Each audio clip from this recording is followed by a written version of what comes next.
এই ভিডিওটি দেখুন, উনি কিছু মূল্যবান আলোচনা করেছেন। শফিকুল ইসলাম মাসুদের সাথে তার সহধর্মিনীর দেখা হবে, বলবে তুমি আমাকে এত পছন্দ করতা, আমাকে ছাড়া একটা রাত ঘুমাইতে পারতা না, আজকে তুমি আমার জন্য কিছু একটু করো। বলছে বলো কি, আমার তো মাথা ঠিক নাই, আমি তো কোনোদিন কাউরে বিয়ে করি নাই, আমার কোনো বউ ছিল না। স্বামী বউকে ভুলে যাবে, বউ স্বামীকে ভুলে যাবে, সন্তান বাবার পরিচয় দিবে না, বাবা সন্তানের কথা মনে করবে না।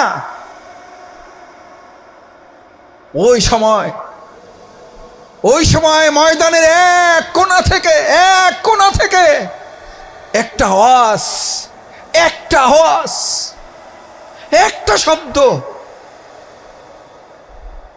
বিপদগ্রস্ত এই বান্দা বান্দির কানে চলে আসবে, ইয়া নফসি ইয়া উম্মতি, ইয়া নফসি ইয়া উম্মতি, ইয়া উম্মতি, আল্লাহ আমাকে বাঁচান এবং আমার উম্মতকে বাঁচান। লোকেরা দলে দলে সেখানে চলে যাবে। কে বলতেছে ইয়া উম্মতি? উম্মার কথা কে চিন্তা করতেছে? একজন। কে সে? সবাই দৌড়ে যাবে, গিয়ে দেখবে সে হচ্ছে আমাদের প্রিয় নবী মুহাম্মদ আহমদ হযরত মুস্তাফা মুহাম্মদুর রাসূলুল্লাহ।